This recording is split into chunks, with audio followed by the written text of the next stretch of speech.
मी आलो होतो आमचे पी विजय शिंदे आणि त्यांच्या वडिलांचे उत्तर कार्य होते आणि त्यांना भेट द्यायला आलो होतो. तर यादवरावांना आमचं कळलं की आम्ही येतोय आणि आता आमचे मित्रपक्ष आहेत. याच्या अगोदर काय होतं आम्हाला नाही माहिती, पण आम्ही त्या दिवशी एका स्टेजवरती भेटल्यानंतर आमचे जरा आणखीन जवळीक आली. एक चांगले उद्योजक, मराठी उद्योजक म्हणून त्यांच्याकडे पाहिलं जातं की आज कोकणामध्ये जर आपण पाहिलं तर पूर्वी जे काही दूध संकलन व्हायचं ते आता या मधल्या काळामध्ये फार कमी झालं होतं.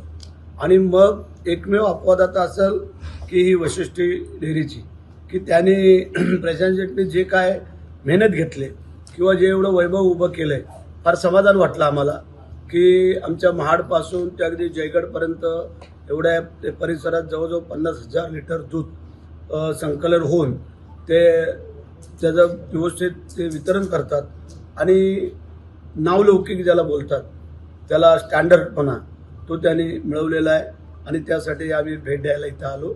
योगायोग होता आमचा. सर, कधी आपण पाहिलं तर पालकमंत्री वादातीला अजून कायमच आहे. जर पाहिलं तर तुम्ही मध्यंतरी बसला होता.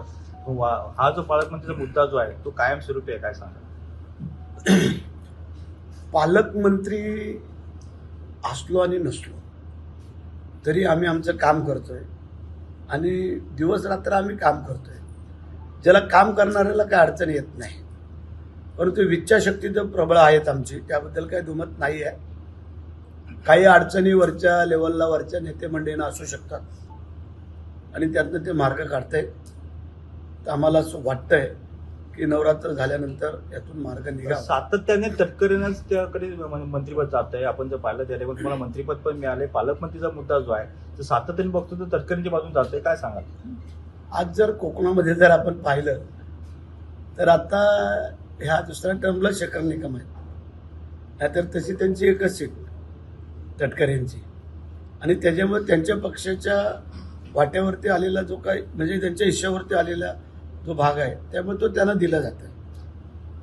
आता आम्हाला आमचे जर आज पाहिलं तर सिंधुदुर्ग, रत्नागिरी ते महाड म्हणजे रायगड आमचे 15 आमदार, 8 आमदार आमचे आहेत. तर अशा अनुषंगाने थोडं पाठीपुढं होतं, पण ह्या वेळेला आम्हाला मंत्रिपद दिलेलं आहे. आता एकच उणीव आहे, ती पण होईल. कल्याणचे आमदार मोरे आणि राऊत यांच्यामध्ये खडाजंगी चाललेली आहे, शाब्दिक चकमक चालू आहे. कल्याणच्या आमदारांनी सरळ सांगितले की राऊतांच्या घरात घुसून मारेल म्हणून. याकडे कसं पाहता तुम्ही?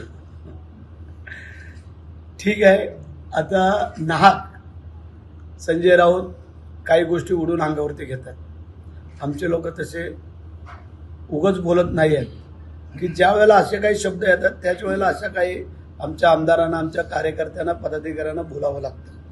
काही गोष्टींचं तारतम्य, लिमिट कोणी असेल त्याला असणं गरजेचं आहे असं आम्हाला वाटतंय. तेव्हा त्यांनी तारतम्य सोडलं, लिमिट सोडलं, त्याच्यामुळे मग अशा एखाद्या आमच्या मावळ्याला उद्गार काढावे लागले असतील. त्यामध्ये ठीक आहे, काही गोष्टी आहेत त्या आहेत, त्या मान्य कराव्या. सर, नागपूरमध्ये काल राष्ट्रवादीचं चिंतन शिबिर झालं. तिथे प्रफुल्ल पटेल यांनी असं जाहीर केले की मुंबई सोडून स्थानिक स्वराज्य संस्थांमध्ये स्वबळावर लढणार आहे. याकडे आपण कसं बघतो? आणि माझा जो असा प्रश्न आहे की रायगडमध्ये तुम्ही माहिती एकत्र लढणार की स्वबळावर लढणार? पहिला तर मुद्दा असा आहे, लोकसभेला आम्ही महायुतीने लढलो, विधानसभेला महायुतीमध्ये लढलो. जर आमच्या नेते मंडळींनी व्यवस्थित जर समन्वय साधला तर ती पण महायुतीमध्ये सगळीकडे लढलीच आहे. पण जर काही मंडळींना असं वाटत असेल की इथे आम्हाला काय ह्यांना बरोबर घ्यावं, जर काही ठिकाणी अशा गोष्टी घडणार आहेत, आमची पण तयारी आहे. तसं काय काळजी करायचं कारण नाही आहे, कारण आम्ही काय मेलेल्या आईचं दूध प्यायलेलो नाही आहे. आम्ही पण मर्द मराठ्यांचे बच्चे आहोत.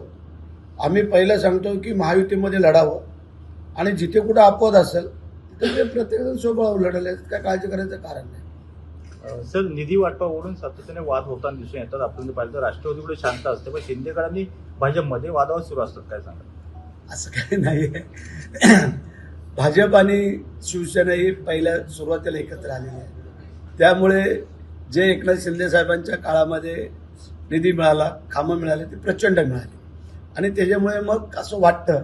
परंतु परवा आमचं ठरलं की नवीन आलेले जे काय आमदार आहेत निवडून सगळ्याच पक्षाचे, त्यांना पहिलं प्राधान्य द्यायचं. कारण आम्ही 2-2.5 वर्षामध्ये प्रचंड निधी आणला, प्रचंड म्हणजे हजारो कोटीमध्ये, आणि त्याच्यामुळे आम्ही थोडा संयम बाळगणं गरजेचं आहे.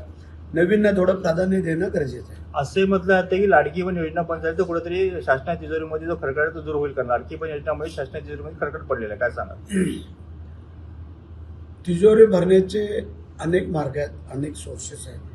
त्या माध्यमातून सरकार काम करेल, परंतु लाडक्या बहिणींचे पैसे बंद होणार नाहीत, करणार नाही आम्ही.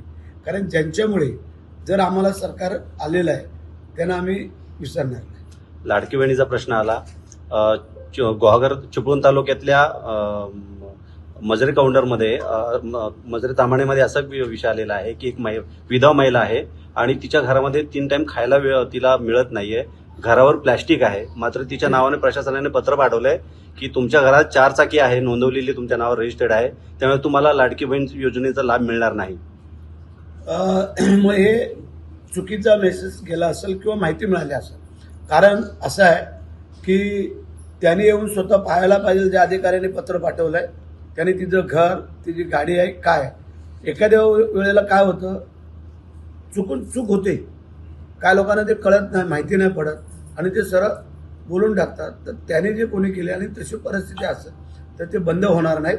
त्यासाठी जे काही करायला लागेल ते आम्ही करू. सर, शेवटचा प्रश्न आहे, नवरात्रोत्सव आपल्याला पालकमंत्रीपद मिळणार? बघतो तर देवीला साकडं घालतो.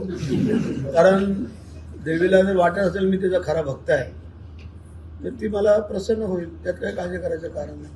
पण तुम्हाला मगाशी एक मी सांगितलं की कुठल्याही गोष्टीला घाबरायचं नाही. जर आपण काम करणारे कार्यकर्ते आहोत, मी तर पहिलं सांगितलं मी शिवाजी महाराजांचा मावळा आहे, बाळासाहेबांच्या मुशीत तयार झालेला कार्यकर्ता आहे, आणि दिघे साहेबांनी एकनाथ शिंदे साहेबांचा खंड समर्थक म्हणून आम्ही काम करतो. त्यामुळे पालकमंत्री किंवा ह्या ज्या काही गोष्टी आहेत ह्या आम्ही त्यांना फार महत्त्व देतो अशातला भाग नाही आहे. परंतु काही कारणं आहेत की जी हक्काने मिळणं गरजेचं आहे.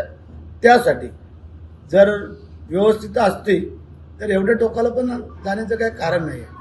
पण जो हक्क आहे तो का सोडा.